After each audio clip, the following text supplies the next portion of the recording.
Hello and welcome to All for United and just another United transfer show. We're back with you again today with three wonderful guests that I'm looking forward to working with to cover some of the topics that are concerning United's transfer business right now. First of all, got Hader back with me again as usual, mate. How you doing?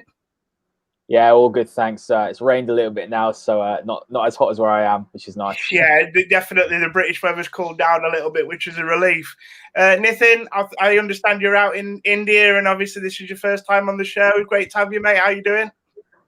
Great. Yeah, it's my first time on the show. Brilliant, good. How is it over there? Is it warm with you, or? Yeah, same. It's warm here. Yeah, brilliant. Well, imagine showing it. Yeah, and I'm delighted to say for the first time, and hopefully not the last time, we're working with Manuel Veth, who works for the transfer market and is our sort of resident Bundesliga expert. So it's great to have you on, mate. How you doing? Pretty good. How about you? Yeah, I'm good. Thank you. But I'll say I'm good, mate, but let's get on to the transfer news. I think it's safe to say we did a show on Wednesday. I think it's safe to say the last 48 hours, it's not exactly been positive news for United. I mean, well, I'll get the thoughts of you guys in a bit, but obviously the deal or the supposed deal for Jadon Sancho to come from Borussia Dortmund to United this summer, it feels like it might be breaking down genuinely for the first time, according to reports that we're getting over here. It really feels like it could be coming to an end, and the only way now that it could be resurrected is if United start to show the hand. I'm going to come to you first of all on this, Manuel, because obviously we're really lucky to have you on, and you know plenty about the Bundesliga and hopefully about this deal. Where do you think we're at with this deal, and do you think it was ever a goer? I think we're nowhere with this deal. And I mean, look, I think that you have to really differentiate when it comes to the reporting that surrounded Jadon Sancho and this deal to Manchester United. I think it's really different. The really important part here is sifting through those that use the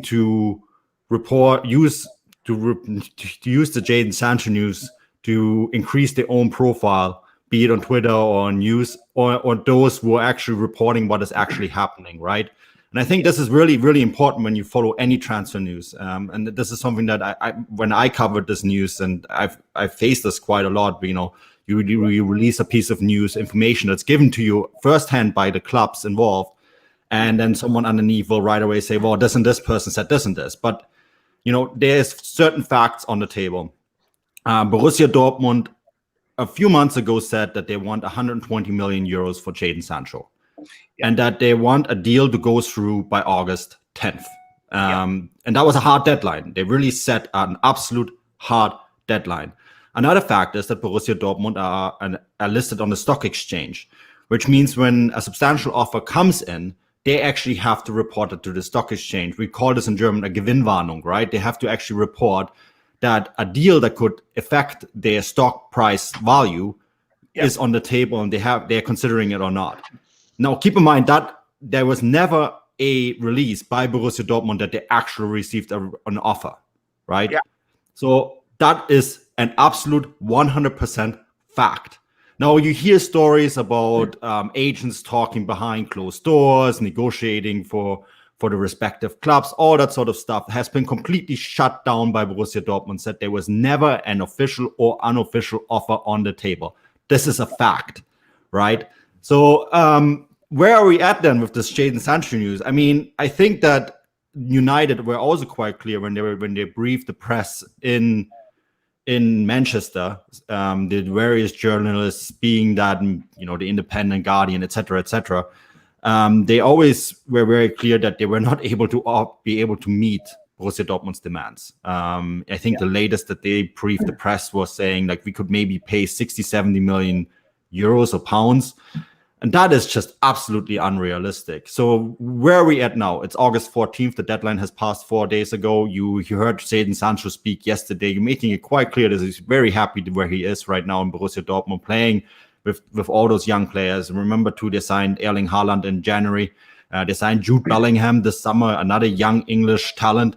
Giovanni Reina is there as well, who is American, but you know, his father played for Sunderland, right? So grew up in the United Kingdom. I think he's quite comfortable where he's at. And I think when you look at the statements too, and again, these are facts. I'm only saying what's factual. This is not about me thinking or proposing or believing or this agent said that. These are all factual things. And when you look at all of that, I mean, the body of evidence says that there was never really an offer for Jadon Sancho. And the body of evidence also says that Manchester United just cannot do a deal for him this year. Yeah, no, thank you for that. I mean, let's not forget, guys, well, I just want to say, obviously, we're live. So if you've got any comments on this, we're going to be covering other things in the show. Get your comments in. If we get a chance to read them out and get a chance to ask Manuel some questions, that'll be great. See how we go. Now, I just want to go back to what you were saying on Sancho and this hard deadline that Borussia Dortmund set.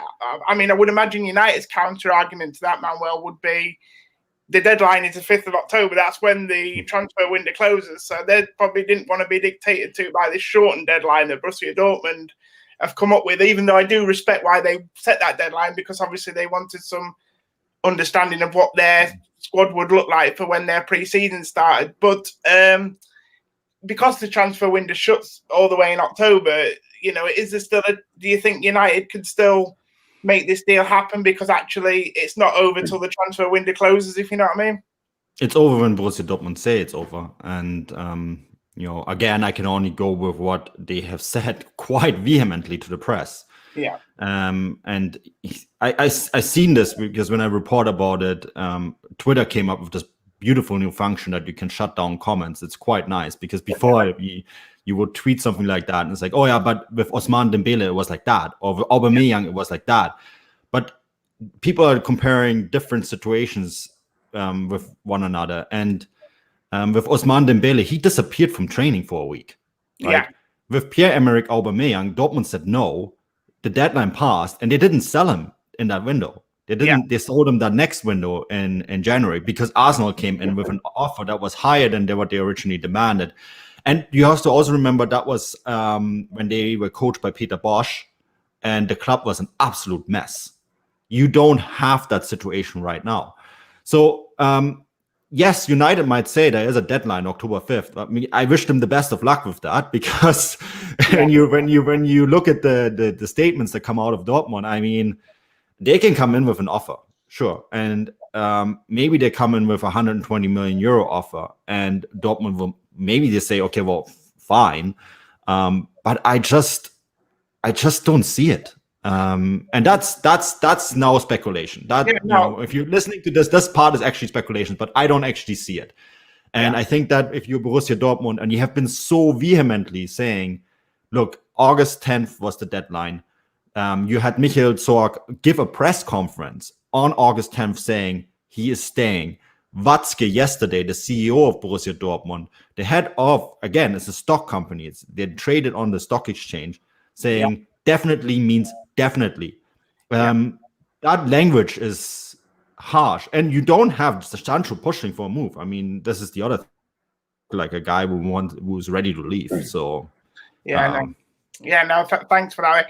An interesting comment that's come in here, based on what you've said, Manuel, there, that obviously, I'm going to come to one of you guys. I'll come to you, Nitin, on this one.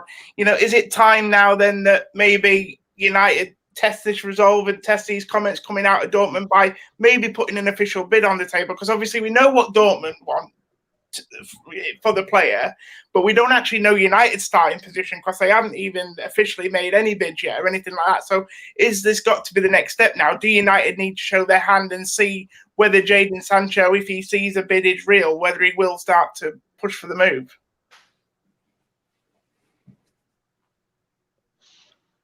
Can you hear me, Nitin? Or yeah, I can.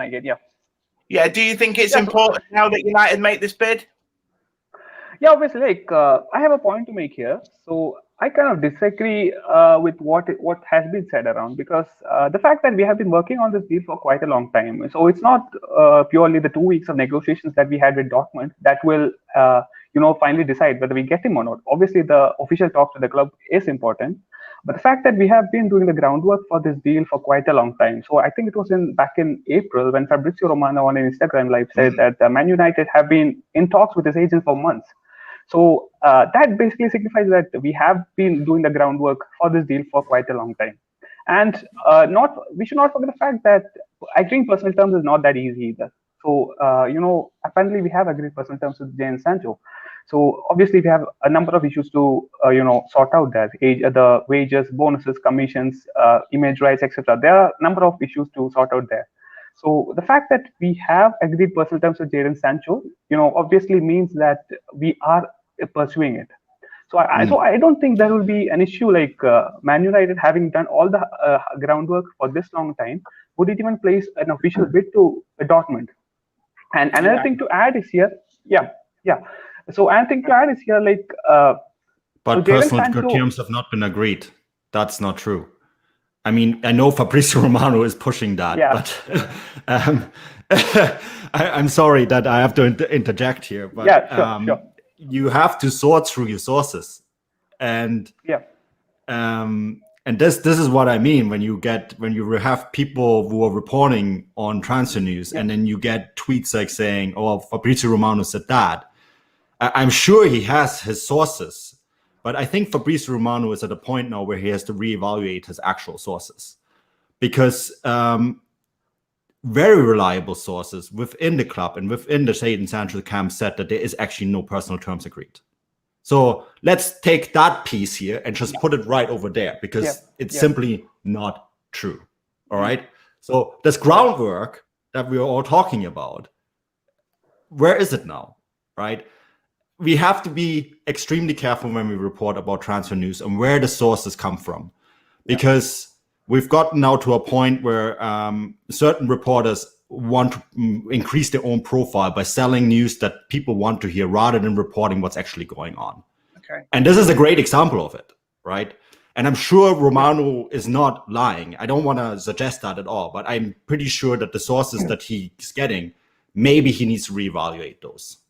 Okay, no, thank you. And I think that's the thing, isn't it? I mean, Fabrizio Romano, we always talk about him, and obviously a lot of other tier one sources of people coming up with this tier at the moment, whatever you want to call it.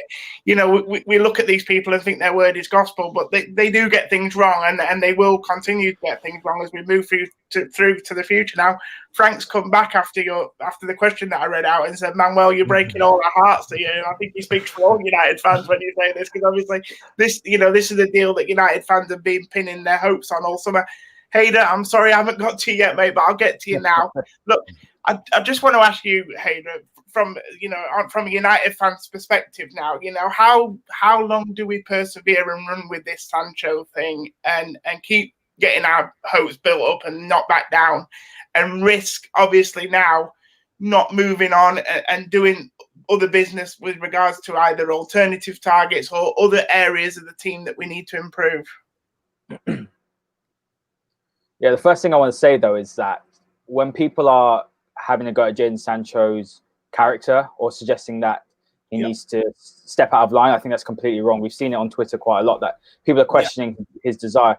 People have to remember that when he joined Borussia Dortmund, it was a massive step. It was quite a pioneering step for any young British talent to have, I suppose, the bottle to step away from his country that he's born in and to go into a league where he didn't know the language, didn't know the culture. And don't want to give him the platform to be the player he is today. So I think when people are saying, "Oh, well, why doesn't he just go and cause a racket and do what Dembele did?" I don't think it's that simple. And I think it actually shows the character of Jadon Sancho and the sort of person that I do want to see at the club, because he is someone who obviously is loyal, who's a good professional. And so that's the first thing I sort of want to clear up, that people are saying, go and put in a transfer request, cause a scene. No, there's so much more to that. And then they're using it saying that Jadon Sancho is not committed. He just wants to come for the money. I want people to play for the shirt. And that's absolutely rubbish at the end of the day. I'm just, as obviously Manuel is the expert, we have to sift through sources. I have seen sources that say he would be interested in the move. And I still believe that. But sort of going on to Man United, and let's just sort of break down the importance of a signing that he would be for United. And I think not signing Jadon Sancho will cause so many issues. And I think the first one is that we spent a lot of time discussing it. The club have told us how we can do transfers that other teams can't do. And so to not wrap this up is a massive failure for the board, for Woodward. And it shows the ambition of the club. And this is the biggest thing that I have an issue with, that people are directing hate perhaps to Sancho, but not towards the real issue, which is the board. This is a big summer for us. We need to see whether they're actually interested and ambitious enough to be challenging for the title and for bigger trophies. So not signing Sancho again, you've got to look at the Paul Pogba situation. We're looking to sign him on a new contract. Not signing him on a new contract is serious for us, but also it shows that we mean serious business. If he's signing on, perhaps that's showing that we're going to look out for other targets or top targets. So, I think that we have to show that we're planning to build a team that's eventually going to challenge for the Premier League and the Champions League. And most of all, I just want to see the manager backed. We've seen in the past managers haven't been backed, and I want this wrapped up as quickly as anyone. But sort of going on to other deals, we've got glaring issues in the squad. You're looking at the midfield, there's a big problem. In defence, I still think we've got a problem. There's deficiencies at left back. So, but a right winger is our biggest problem, I think. And not getting Jadon Sancho, for me, it looks terribly on the club, because we're trying to show that we are moving in the right direction. If we're not getting a signing like this after chasing him and being the only team involved in it, it's a massive, massive blow for our reputation. So it's hard to listen to what Manuel said. Of course, he's more connected, and it's tough. But I said this from the beginning, and maybe it's just my wishful thinking, but I still think it's going to happen. I think United will eventually just have to succumb, as they usually do when it comes to these long transfer sagas. But then again, that's just my opinion. It's obviously not as well informed. Yeah, no, and I mean, I totally get where you're coming from. It is sort of, it seems like bad news, but this show's all about, the honesty around transfer stories and just getting as much information as we can and dissecting these stories. And we don't want to give anybody false hope. And no one's ever said that this was going to get done for definite or whatever, but it's interesting to get different people's opinions then. And you were obviously talking about Sancho's attitude and things like that. So I just want to bring this comment up that come from Red's show. Read today that Sancho refused to train. That's fake news. Yeah, again, obviously, I don't want these question marks over Sancho's attitude. I think, he's a very, he's a very well-grounded lad. He's a very professional player. Yes, he's had a few disciplinary issues with Dortmund, but nothing more than any other young player would be like turning up late and things like that. I think I saw that piece of news today. He trained individually with Mahmoud Dahoud and I think Thomas Delaney. And I think this happens in pre-season because each individual player has their own training regime and they have a different program, and some may be more advanced than others. So I wouldn't read anything into that. And I don't know about you, Manuel, but whenever there's a big story like this, we always get rumours that people have refused to train, and people, that's just part of the ongoing sort of merry-go-round. But I just want to move on from Sancho now, because it's looking like United are going to have to move on from Sancho if what we're hearing is right. And some of the alternative targets that they might look at now, it's sort of within his position. And, as the sort of move looks like it's been breaking down through the media, other names have started to emerge. The likes of, a couple of weeks ago, we had the likes of Kingsley Coman. We've had Douglas Costa in the last week, and probably most recently Ousmane Dembele. And it's the Ousmane Dembele one. I'll come to you first on this, Manuel, because I think we're dealing with Ousmane Dembele. He's a Barcelona player, and we're dealing with a club there that may feel like they have to sell players in order to boost their financial situation, especially if they want to sign one or two targets like Lautaro Martinez, for example. And Dembele's been one of those players that it's been suggested could be sold. Are you hearing anything about Dembele to United, or do you think he would be a good option if they don't manage to get Sancho over the line? I think someone needs to rescue Ousmane Dembele from the situation he's in at Barcelona, because he is a wonderful player. It's a player who, when he was at Borussia Dortmund, he unfortunately had some of those character flaws that Jadon Sancho is not showing right now, right? Forcing a move. Disciplinary issues that have carried on to Barcelona. You have to add that, right? And I think Barcelona sort of got what they wanted in some ways by forcing this move. But I mean, look, when he was on his game for Dortmund, even in glimpses for Barcelona, for the French national team, he's a wonderful player, absolutely wonderful player. And if they can get him to United and commit to Manchester United and get him playing in a position that he's comfortable in a group of young players that, looks very promising, I think that would be a wonderful capture, and it's probably a lot more affordable than Jadon Sancho, right? The irony of this is, this makes me kind of laugh, that Borussia Dortmund will actually receive 20% of any deal that, of any Ousmane Dembele deal. So this would be, this would be so typical Borussia Dortmund to not only keep Jadon Sancho, but also actually benefit from the fact that that United bought Dembele from Barcelona. I think there is probably more meat on the bone to the Dembele to United story than there is actually to Sancho to United. Okay, interesting. And I think that is very interesting. The one thing that confuses me about all of that, because today there was also news that they might be in for Kai Havertz, right, from Leverkusen, and that's also a deal where we know that Leverkusen will more likely sell than Dortmund. Yeah. The one thing that I find very confusing about United, though, is that they have a very good core of young attacking players. And the area that they're looking to strengthen, when you look at Sancho and you look at Dembele, those are not exactly the players that they need. I look at, and I think you just said it, right? I look at Maguire, a defender that they paid a world record fee for, and I've never seen a defender who was so fundamentally flawed at this level. And it was a lot of money that they spent for him. And I look at this defense, and I think that defense needs a ton of work. It needs a lot of upgrading. Same with midfield. I mean, I think bringing in Bruno Fernandes was a masterstroke, but that area of the team needs a lot of work. And I don't know if shelling 120 million euros on Jadon Sancho will fix Manchester United. Yeah. I just don't see it. It just doesn't make sense. Yeah, interesting. And I think, to be fair as well, I mean, I'm not trying to say that United should look at cheap options, but the rumour is that obviously Dembele would probably be closer to 90 million euros. I think United, in an ideal world, would want to look at a loan. I'm not sure Barcelona are keen on that. But just, it's interesting there to see, Manuel, obviously you really rate Ousmane Dembele, and Hader, I know you do as well. I think you think he's a talent. I just want, you know a bit about the player. If any United fans not sure about what Dembele's all about, what can you tell us about Dembele? Well, I think it's important to notice that United do want a dynamic dribbler. That's why we want an addition on the right wing. And watching United week in, week out, we can all see, yes, there's deficiencies in defence, squad depth problems, but we all know that Mason Greenwood's not a right winger. He's still young. You cannot rely on him week in, week out. And when you're looking at the options after him, you're looking at Dan James, who quite frankly not good enough at the highest level at the moment. He probably needs a loan. So that is, for me, the reason. And I can see the reasoning why we're looking for a top winger.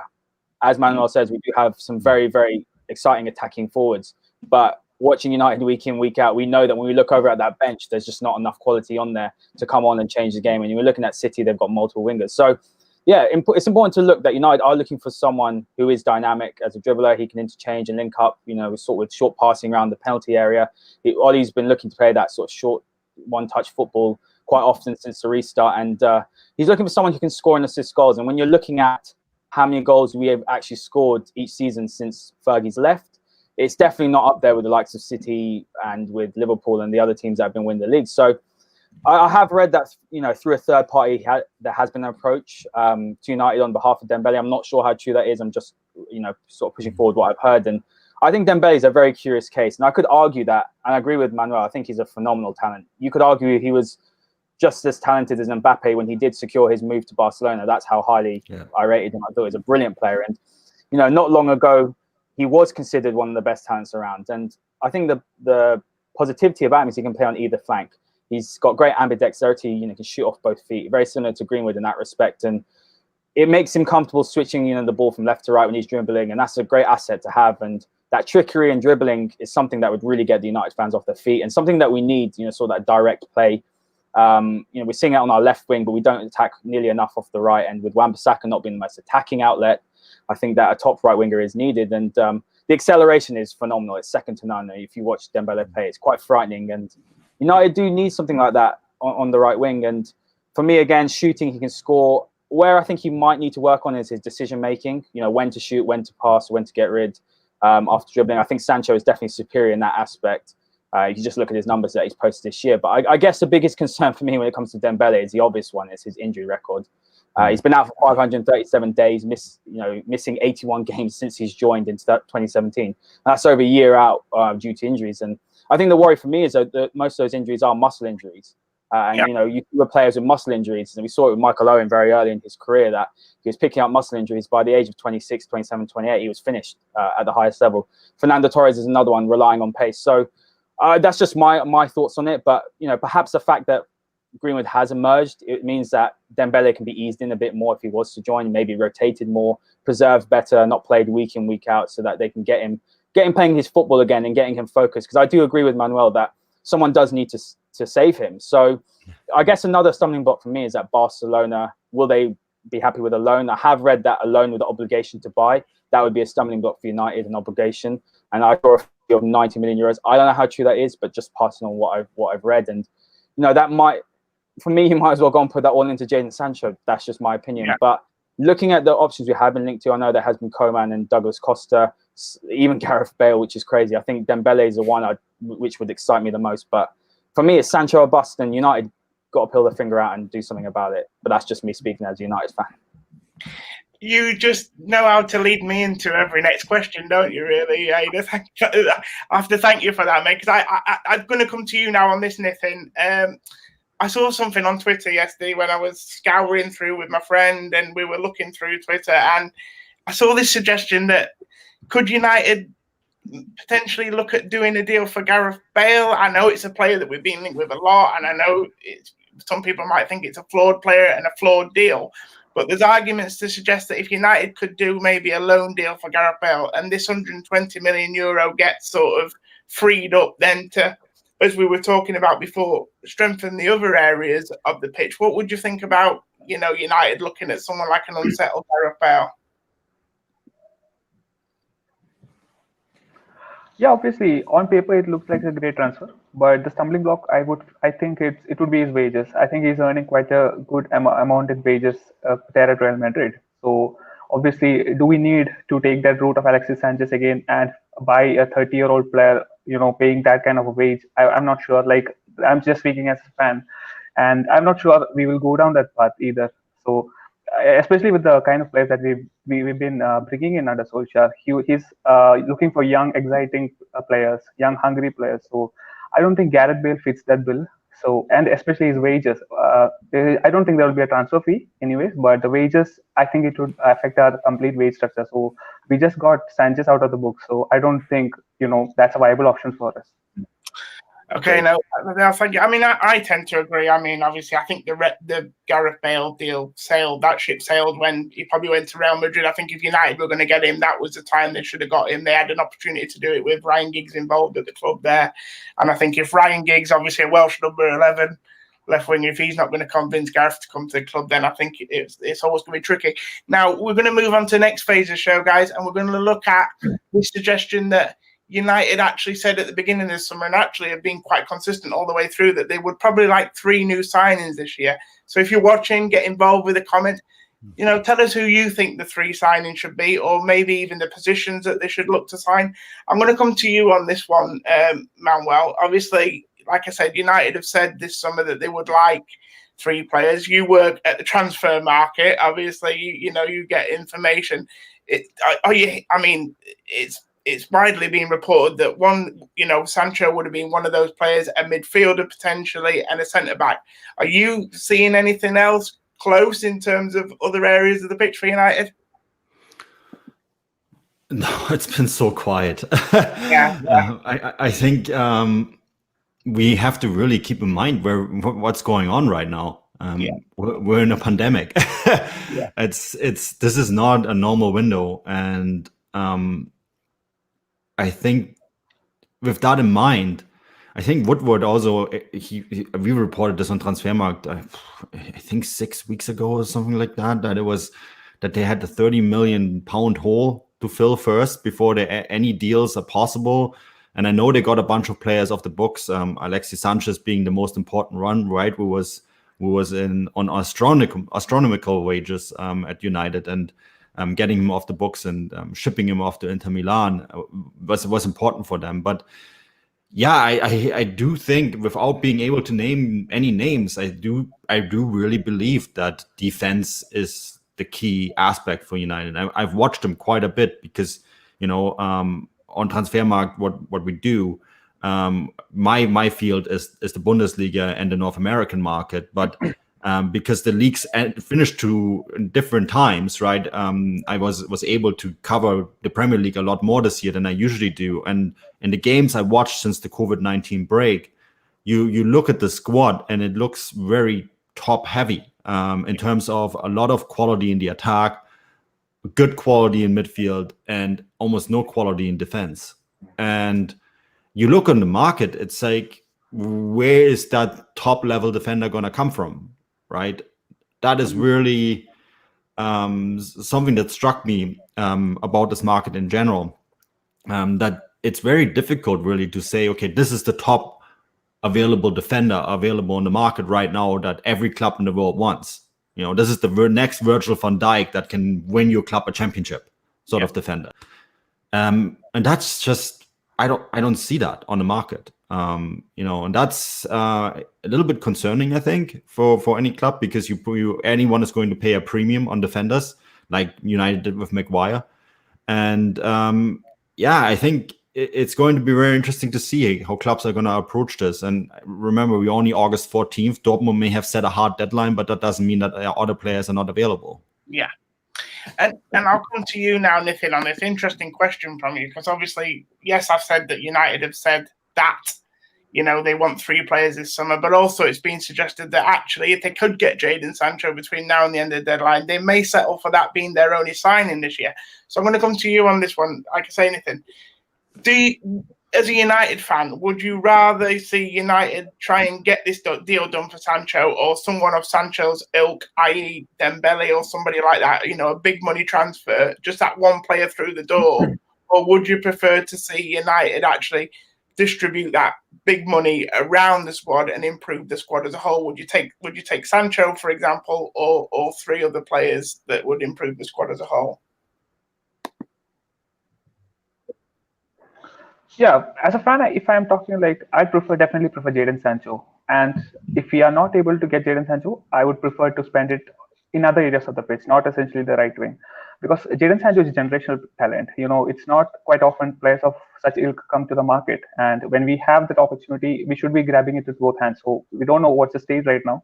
So if we get him, so I'll be more than happy with that, because we didn't have a right winger since Cristiano Ronaldo left. So it's been so long that we had a proper right winger. And if you look at other areas of the squad, yes, we lack the depth. But Jadon Sancho is sort of a statement signing, that the other team should look at. Yeah, we've got a player on our hands, and he could be the face of the club for the next 10 years. So it's Jadon Sancho. Obviously, he's my priority as a fan. And if not, I wouldn't prefer. I wouldn't prefer we go for someone like Ousmane Dembele or Kingsley Coman. So I think what is going to happen is, if you don't get Sancho, I think we'll wait for another year for the next, and we'll go for Sancho next year. I think that's what's going to happen, because I don't think we'll settle for plan B. That's what I think it's going to be. And if not Sancho, I definitely hope we spend it on someone like Grealish, Donny van de Beek, and a centre back in Pau Torres or Gabriel, he's apparently on his way to Napoli, I guess. So Pau Torres is a great centre back as well. So I hope that we get those three players positions sorted. Yeah, okay, fair enough. Yeah, I just want to bring this comment up here from Shy Blondie, who says, do we need to sign a goalkeeper? I just want to quickly say on this, I don't think so. I mean, we've covered this topic before. It's not the most exciting topic, and I do think from what you're sort of seeing from the club at the moment, I think they're more sort of inclined to maybe going with De Gea again next season, getting Henderson out on loan. Although it is interesting now, I think Jan Oblak could become available this year if somebody pays his release clause, and I think he's one of the best goalkeepers in the world at the moment. But I can't see United spending big bucks on a goalkeeper. It's certainly not a priority for them. Just coming to you, Hader, on this possibility of three signings or one big one. What's your thoughts on that? Oh, it's a tough one. I mean, we need a minimum of 3 signings. We need a right winger. We need a midfielder. We'll probably need a defensive midfielder as well and a left back. But if we're talking about priorities, we need a midfielder that come on, change the game. Jack Grealish, like Nitin said, he can play, against the press, and that's something we've struggled with, especially when teams, Southampton being the biggest example, pressing us high. I don't think Maguire is good enough either. If Maguire's your first choice centre back and your top centre back, then you've got a ceiling. and which means that he's not good enough, I don't think, to win the title. And then any centre back after that isn't good enough. So if he's your second choice centre back and you've got a top centre back like a Koulibaly, to be honest with you, after watching Upamecano last night, that's who we should be really breaking the bank for. I think he's an absolute top player. He's obviously very young still, and it could be a risk, but I think that he has a much higher ceiling than any of our centre backs that we have at the moment. So that's who I would like to go for. Obviously, he's signed a new deal, so it's unlikely. But looking towards Jadon Sancho by itself, to be honest with you, it's a difficult one, but I don't see us signing him next season. This obviously depends on if he signs that new deal like it's being reported that he might do. If he doesn't and he's got a year left in his contract, I do not see us being in the pecking order ahead of the likes of Real Madrid, Barcelona, Liverpool, Man City, who can all offer things that we can't. And when I say that, I mean the opportunity to win titles and the opportunity to challenge for the Champions League. So that for me is either Sancho this season or it's never going to happen. That's genuinely how strongly I feel. So for me, as Nitin said, you can lock him down on that right wing for 10 plus years if he stays for that long. So I would say for me, Sancho is the most important thing. I don't want us to go and buy a right winger who's not good enough and then we're stuck with them, if that makes sense. So there are other areas. We do really need a midfielder. We really do need a centre back, but it has to be at least minimum 3 players because Oli did what he had to do. He had to get into the top 4. We're in the semi-final of the Europa League. He's done what he's had to do. Now it's time for the board to do what they have to do. And I feel we've seen this with Jose, we've seen this with other managers before that, they haven't been backed and they've been sacked. And we're seeing now the issue isn't the managers. The issue is the board, the ambition of the club, the way the club, what direction they're going in. What's more important? Is it the money or is it what's happening on the pitch? And unfortunately, as we've seen over the years, that what's not important is what's on the pitch. What's important is that next noodle deal or that next toilet seat deal. I don't know, anything. So at the end of the day, for me, a club the size of Man United should be able to bring 3 players in. You look at Man City, they're looking to bring 5. COVID or no COVID, Man United need to operate like a big club. Yeah, no. So Jadon Sancho is actually under contract until 2023. Yeah. Okay. Yeah, just needed to add that. So it's like that contract has already been signed in the spring. Yeah. Interesting comment here that's coming about, Dale Upamecano, obviously another player, Manuel, that you'll know quite well. I watched him last night and I thought he was absolutely brilliant, absolute Rolls Royce of a performance for RB Leipzig last night. I do believe that he may have a 60 million euro release clause as of next season, I think. So next season. Maybe next summer there's going to be a real scramble for that player because, United are probably going to need a new centre-back by then. Man City may still need another new centre-back. Arsenal will probably be in the market. Who else? Real Madrid, Barcelona, all the big clubs, even PSG. I mean, he does seem a real top quality centre-back out there at the moment. And actually, if you got him for 60 million euro, Manuel, would you agree that would be a good bargain? Yeah, I mean, it would have been a great bargain this year, right? But unfortunately, no one jumped the gun, and Leipzig signed that new deal with him, and he's not going anywhere this year. So he's a fantastic centre back, and he's playing for a semi-finalist in the Champions League. He's playing at one of the best 4 teams in the world, if you take that as a ranking. Exactly, of course, I say that with a chuckle, but I mean, he's a fantastic player, but not available this summer. And while I've got you here, just before we finish, Manuel, I want to finish with you, and I want to take it right back to start because I was listening to one of our friends of the show, last night, Phil Brown. Obviously, we had him on last week, didn't we, Hader? And he did a little bit of a Periscope Twitter live, and he was suggesting that, I know. Sorry, Manuel. I know you said obviously about we're living in a pandemic, and money's difficult and transfers are difficult, but United. That's not going to wash with Borussia Dortmund if United go and say, look, we're not paying 120 million because we're in a pandemic. And it's a bit rich for United to say that, considering that they've just released new kits and they've not reduced those because we're living in a pandemic. And they won't be reducing their match day ticket because everybody else is in a pandemic. So I think this idea that United can sort of go to Dortmund and plead sympathy because of the pandemic that's not going to work for them either, is it? I don't think. What do you reckon? No, Dortmund is a team that has money. Money is not an issue for them, and I would go even as far and say that this isn't really about 120 million euros. This is about principle. This is about having this young team for another year to maybe take a run at Bayern.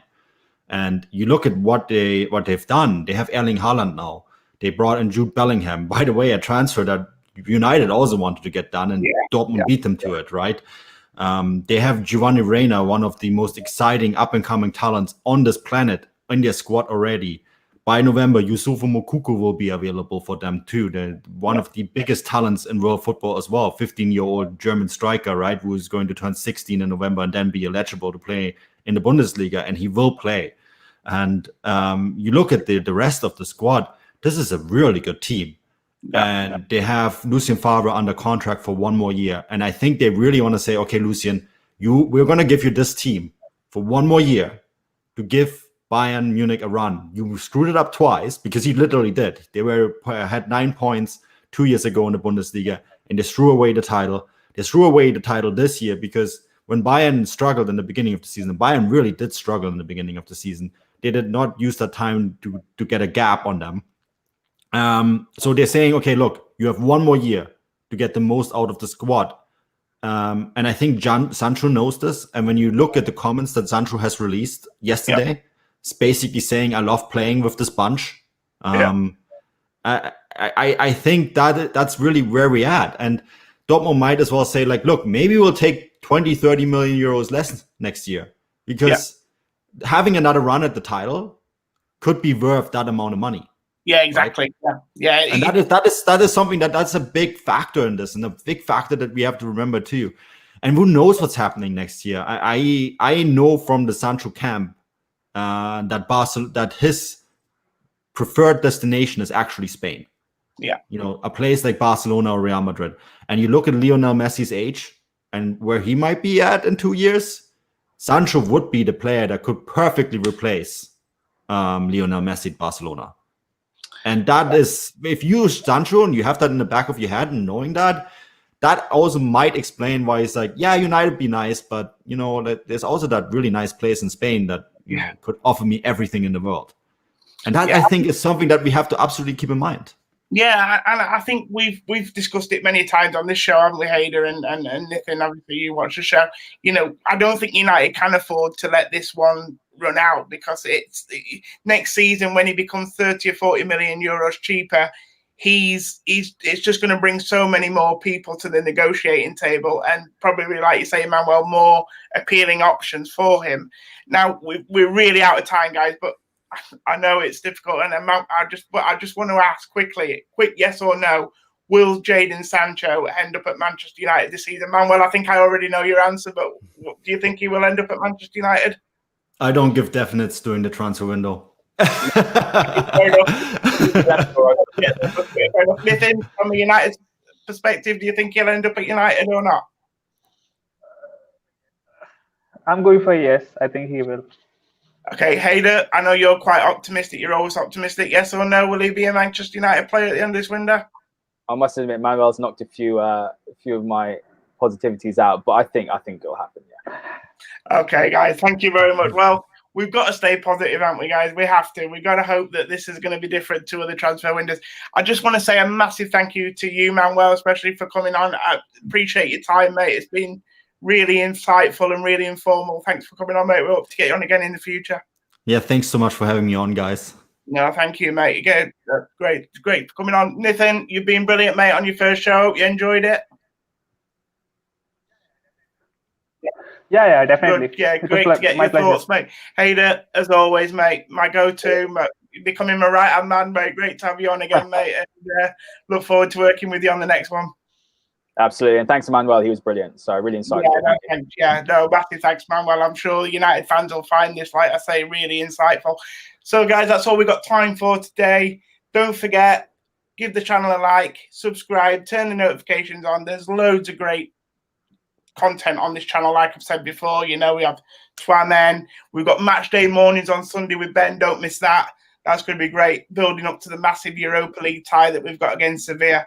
We'll have breakdown and banter on Monday with Usman, and we'll be back with you, me and Hader, on Tuesday for the next Just Another Transfer show. Until then, guys, take care and thanks for watching.